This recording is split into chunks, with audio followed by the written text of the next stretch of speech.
السلام علیکم ورحمۃ اللہ وبرکاتہ۔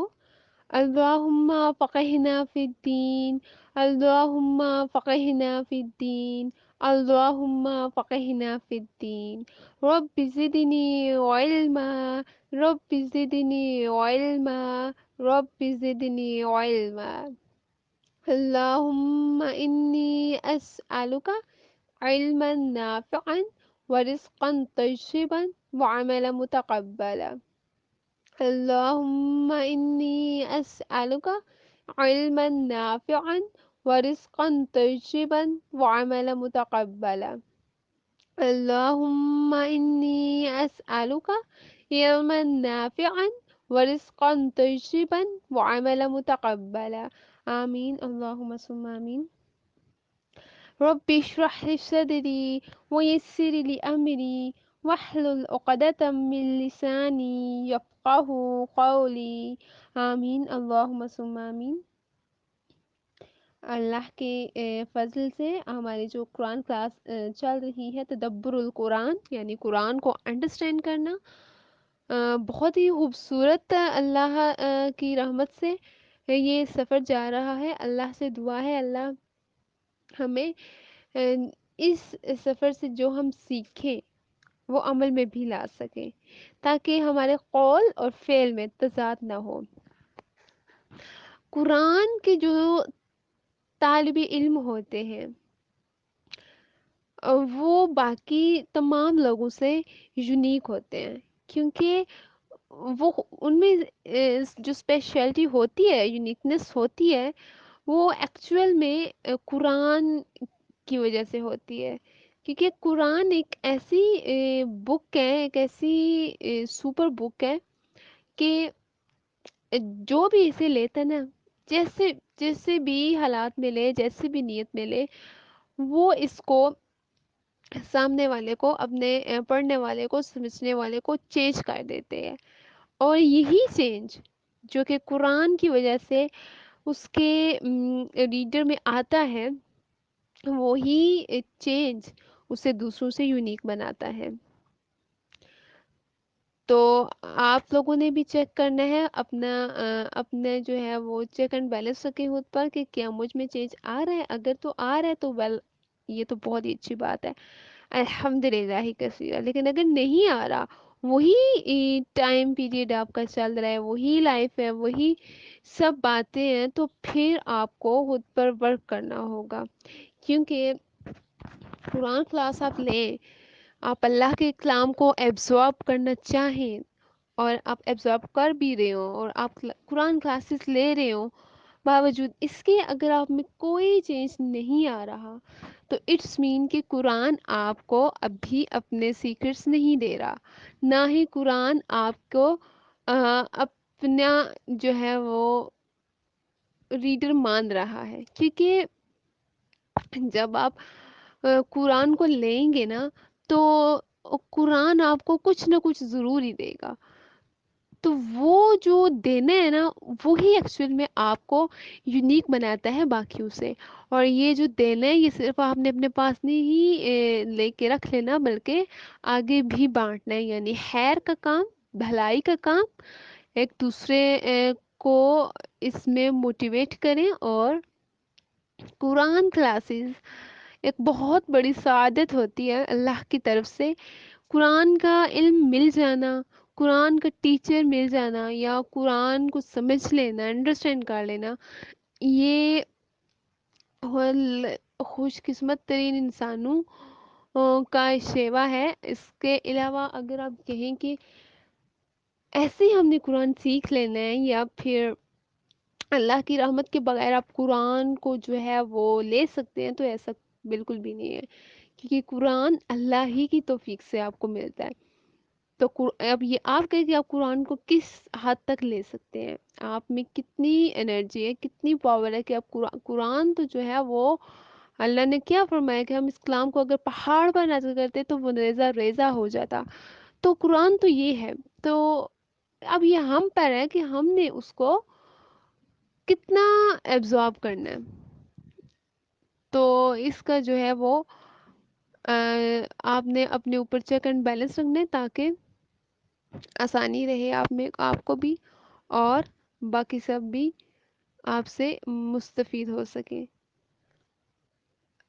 آج ہماری جو ہے وہ سورہ الفاتحہ چل رہی ہے اللہ کے فضل سے، تو اسی کو ہم نے آگے لے کر چلنا ہے انشاءاللہ۔ ہماری 3 آیات ہو چکی ہیں، آج انشاءاللہ ہم نیکسٹ آیا کریں گے، 4 ہو چکی ہیں، یعنی نمبر 2، نمبر 3، نمبر 4، آج انشاءاللہ نمبر 5 کریں گے۔ لیکچر کا آغاز کرتے ہیں انشاءاللہ۔ اعوذ باللہ من الشیطان الرجیم، بسم اللہ الرحمن الرحیم۔ سورہ الفاتحہ نمبر 5۔ ایاک نعبد و ایاک نستعین، ہم صرف تیری ہی عبادت کرتے ہیں اور صرف تجھ ہی سے مدد چاہتے ہیں۔ ایاک، صرف تیری ہی کا جو ہے وہ عربی میں تیرے لیے، تو کے لیے استعمال کیا جاتا ہے۔ نعبدو، عبادت کرتے ہیں، یعنی یہ اس کا روٹ دیکھ لیں، عبد، اور نا جو ہے، جو نون وہ ہے علامت مضارع، عربی میں یہ علامت مضارع ہے۔ اس کا مطلب ہوتا ہے کہ آپ کے ساتھ جو پریزنٹ میں جو ہو رہا ہے اور جو فیوچر میں ہوگا، یعنی جو آپ کا ساتھ چل رہا ہے، آپ جو کر رہے ہیں یا آپ جو کریں گے، اس کے بارے میں بتائے۔ تو یہاں پہ کیا آ گیا؟ نعبدو، عبادت کرتے ہیں۔ ابھی پریزنٹ کے بارے میں ہم بات کر رہے ہیں، یہ فیوچر کے بارے میں بھی ہے۔ تو نون یعنی علامت مضارع ہے، تو اس کا مطلب ہے کہ ہم صرف تیری ہی عبادت کرتے ہیں اور فیوچر میں بھی تیری ہی کریں گے۔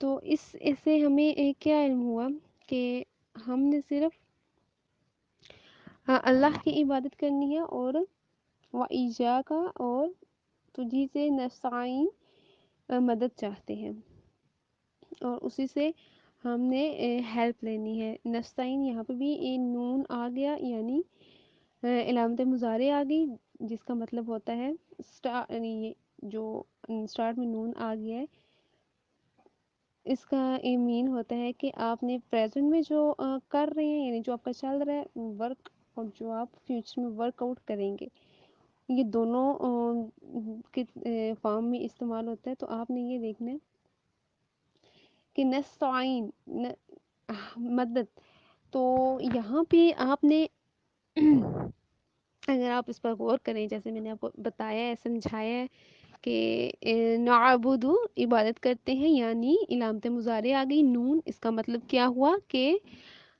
ہم تیری عبادت کرتے ہیں، یعنی ابھی پریزنٹ میں کر رہے ہیں اور فیوچر میں بھی کریں گے، یہ دونوں فارمز میں استعمال ہوتا ہے۔ اور اسی طرح سے نیکسٹ اسی آیا میں اللہ نے کیا کہا ہمیں؟ نستعین، یعنی ہم اللہ کو کیا کہہ رہے ہیں؟ تیری ہی، تجھ سے ہی مدد چاہتے ہیں اور نیکسٹ فیوچر میں چاہیں گے۔ اگر آپ دیکھیں تو یہاں پہ اللہ ہمیں عبادت کرنے کا طریقہ اور ہیلپ مانگنے کا طریقہ ہمیں بتا رہا ہے کہ ایکچول میں جو علی کل شیء قدیر ہے، جو قادر ہے، وہی عبادت کے لائق ہے، اور اسی سے ہم نے مدد مانگنی ہے۔ تو ایاک نعبد، اس میں جو ہے وہ عربی زبان میں عبادت کا لفظ 3 معنوں میں استعمال ہوتا ہے۔ نمبر 1، پوجا اور پرستش، یعنی عبادت کرنا۔ نمبر 2، اطاعت اور فرما برداری، یعنی جس کی ہم پوجا کر رہے ہیں اس کے ہر حکم کو ماننا۔ نمبر 3، بندگی اور غلامی، اور اس کے ہر حکم کو ایسے بجا لانا جیسے ہم اس کے غلام ہیں۔ تو اس آیت میں یہ تینوں ہی استعمال ہو رہے ہیں، یعنی ہم اللہ کی عبادت، ہم نے کیا اللہ سے کہا، یہاں پہ ایکچولی ہم اللہ کو مخاطب کر رہے ہیں، ہم اللہ سے بات کر رہے ہیں۔ کیا کر رہے ہیں؟ ہم اللہ سے کیا بات کر رہے ہیں کہ اے اللہ، ہم تیری ہی عبادت کرتے ہیں، وَإِيَّاكَ نَسْتَعِينُ، اور ہم تجھی سے مدد چاہتے ہیں. تو اگر ہم غور کریں اس پر، اس آیت پر، تو ہمیں علم ہو کہ جو میں نے آپ کو ابھی بتائی ہے اس کے معنی اطاعت، فرما برداری، پوجا، بندگی. چلو پوجا تو ہم کرتے ہیں، عبادت تو چلو کر ہی لیتے ہیں. نیکسٹ ٹو جو اس کے میننگز اس میں آ رہے ہیں وہ ہم میں سے بہت کم لوگ کرتے ہیں. لائک اطاعت یعنی اللہ کے ہر حکم کو بغیر کسی طول و عرض کے، بغیر کسی سوالات کے پوچھے بنا ہم کر لیں، ایسا ہو ہی نہیں سکتا ہے. کیونکہ ہم جو ہے وہ بہت کوشچننگ کرتے ہیں اور فرما برداری بھی اتنی نہیں کرتے. نمبر 3 بندگی، یعنی اللہ کے ہر حکم کو ایسے ہی لینا جیسے وہ ہمیں دیتا ہے، اور اس کی غلامی کرنا، یعنی اسے اپنا آقا، اسے اپنا باس ماننا. ایکچولی میں جو ہے وہ ہم ایسا نہیں کرتے. ہم کیا کرتے ہیں، ہمیں تھوڑی سی مصیبت آئی، ہم نے فوراً سے اللہ کی عبادت شروع کر دی. ہم ہو سکتا ہے ہم تہجد بھی پڑھنا شروع کر دیں، ہماری نمازیں لمبی ہونا شروع ہو جائیں. جیسے ہی اللہ نے اس فیز سے ہمیں نکالا، یعنی اس ٹائم زون سے، اس ٹف ڈیفیکلٹ سچویشن سے ہمیں نکالا، ہم فوراً سے اسے بھول گئے. تو یہاں پہ پھر کیا آ گیا، یہاں پر وہ جو نمبر 2 ہے اطاعت اور فرما برداری، کیا وہ آئی؟ نہیں. کیوں؟ کیونکہ ہم نے صرف ٹف فیز میں اللہ کو یاد رکھا، جب خوشی ہمیں ملی ہم نے اس کو یاد نہیں رکھا. تو اللہ یہاں یہ بیان فرما رہا ہے، اس قرآن نے ہمیں کیا سیکرٹ دیا اللہ کی ذات کا. اور ایکچوئل میں اس آیت میں ہم اللہ سے مخاطب ہیں، ہم اللہ کو کہہ رہے ہیں. اچھا کہتے بھی ہم ہی ہیں، جیسے یا کا نعبدو، ہم تیری بات کرتے ہیں، کہتے ہیں پر کرتے نہیں ہیں ہم. یہی ہم میں جو ہے وہ فالٹ ہے کہ ہمارے قول اور فعل میں تضاد ہے. اگر ہم اس سورہ فاتحہ کو سمجھ کر پڑھیں جیسے کہ ہم ہر نماز میں پڑھتے ہیں، تو یہ ایکچوئل میں اللہ اور ہمارے درمیان ایک مکالمہ ہے. یعنی پہلے اللہ کی تعریف ہم نے بیان کی، پھر اللہ نے ہمیں طریقہ سکھایا اپنی عبادت دعا کرنے کا، پھر جو ہے وہ ہم نے اللہ سے دعا کی. وہ انشاءاللہ نیکسٹ ہم کریں گے کہ انعامت علیہم میں شمار کرنا وغیرہ. تو یہ جو آیت ہے اس میں ہم کیا کر رہے ہیں، اس میں ہم اللہ سے بات کر رہے ہیں. یس، اس میں ہم اللہ سے جو ہے وہ کنیکٹ ہو رہے ہیں، ہمارا کنیکشن ہو رہا ہے اللہ سے. کیسے؟ ایاک نعبدو، ہم خود کہہ رہے ہیں کہ اللہ ہم تیری عبادت کرتے ہیں. نعبدو، نون جو ہے وہ علامت مضارع ہے تو کریں گے یعنی فیوچر میں بھی.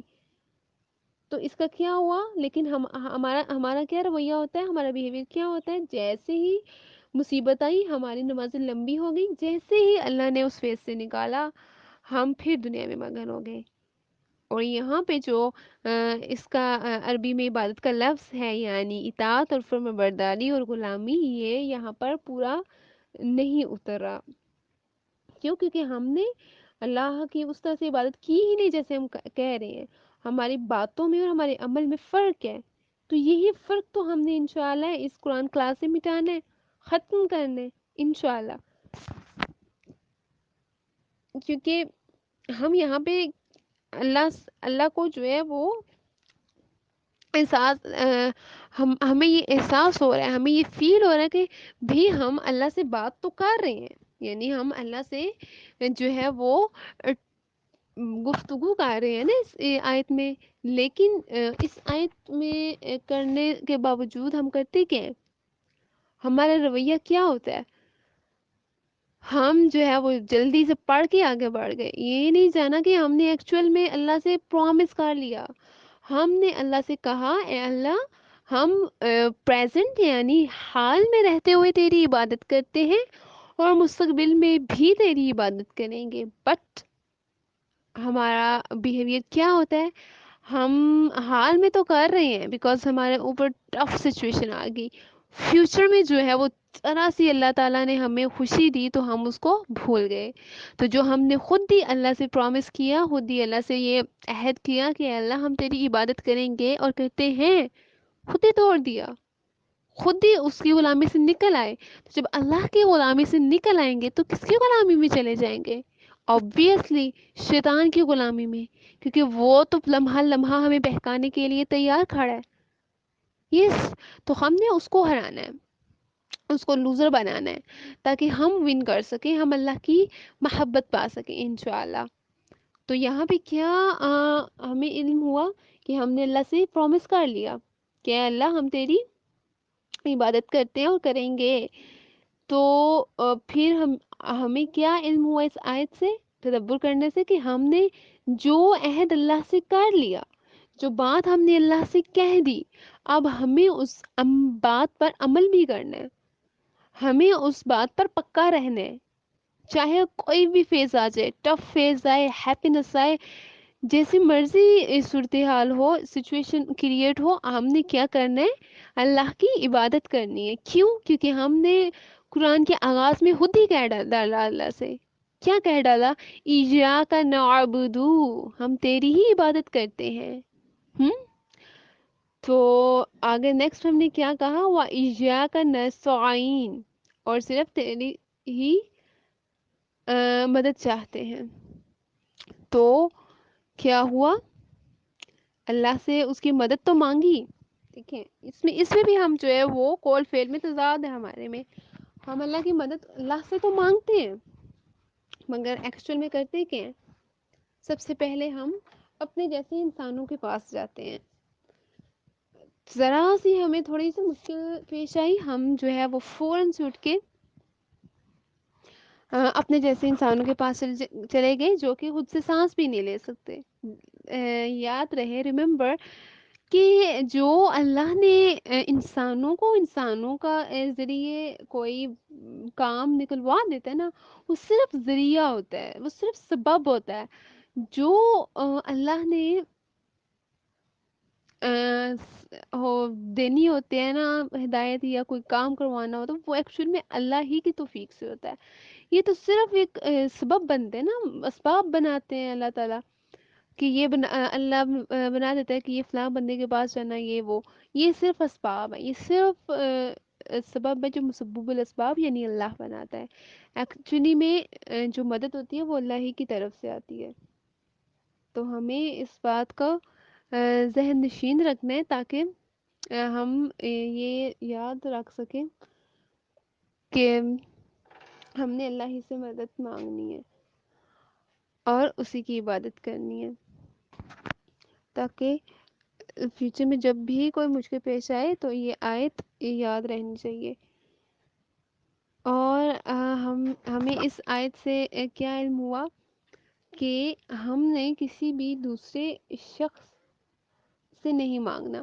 جیسے ہوتا ہی ہے کہ اکثر جو ہمارے بڑے بزرگ ہوتے ہیں یا پھر کوئی بھی، وہ جو نیک اولیاء گزر چکے ہیں یا نیک سلف صالحین، ان اس کی جا کے قبروں پہ جا کر مانگنا شروع کر دیتے ہیں، دعائیں کرتے ہیں، جو کہ بالکل ہی غلط ہے۔ اور شرک میں آتا ہے۔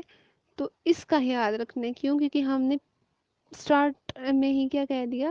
وَإِيَّاكَ نَسْتَعِينُ، اور صرف تیری ہی مدد چاہتے ہیں، تجھ ہی سے مدد چاہتے ہیں۔ تو اس بات کا خیال رکھنا ہے۔ آج ہمیں کیا علم ہوا کہ ہم نے صرف اللہ کی عبادت کرنی ہے اور اسی سے مدد مانگنی ہے۔ آج کے لیے اتنے کافی ہے، دعاؤں میں یاد رکھیے گا۔ جزاکم اللہ خیرا کثیرا، سبحانک اللہم و بحمدک، اشہد ان لا الہ الا انت، استغفرک و اتوب الیک۔